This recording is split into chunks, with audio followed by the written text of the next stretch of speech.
Once upon a time, a turtle and a rabbit had an argument about who was faster. They decided to settle the argument with a race. The turtle and the rabbit both agreed on a route and started off the race. The rabbit shot ahead and ran briskly for some time.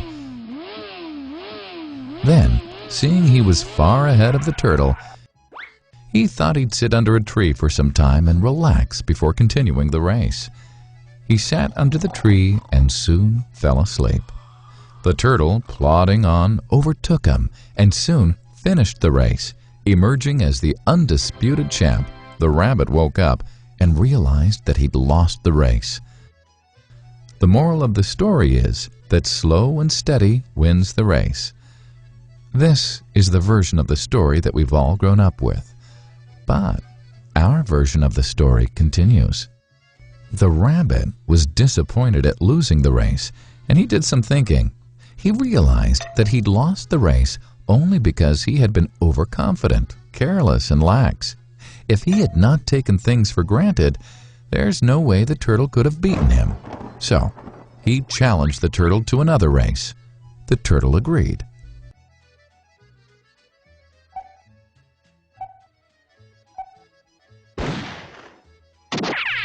This time, the rabbit went all out and ran without stopping from start to finish. He won by several miles.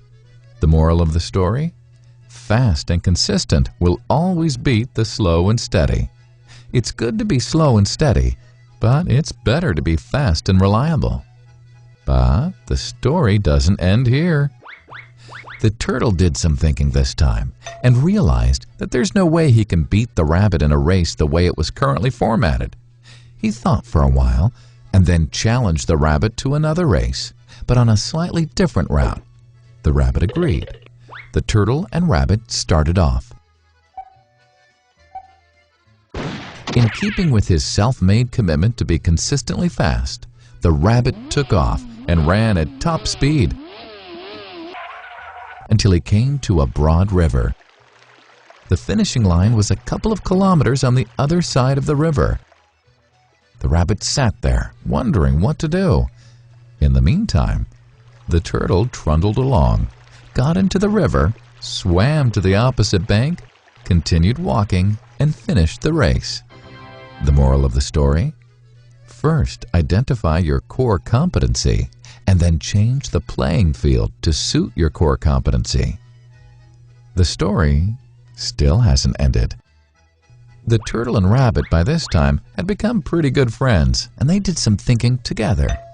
Both realized that the last race could have been run much better. So, the turtle and rabbit decided to do the last race again, but to run as a team this time. They started off, and this time the rabbit carried the turtle till the riverbank. There, the turtle took over and swam across with the rabbit on his back. On the opposite bank, the rabbit again carried the turtle, and they reached the finishing line together. Both the turtle and rabbit felt a greater sense of satisfaction than they'd felt earlier. The moral of the story? It's good to be individually brilliant and to have strong core competencies, but unless you're able to work in a team and harness each other's core competencies, you'll always perform below par because there will always be situations at which you'll do poorly and someone else does well. Teamwork is mainly about situational leadership, letting the person with the relevant core competency for a situation take leadership. And that is the end of the story.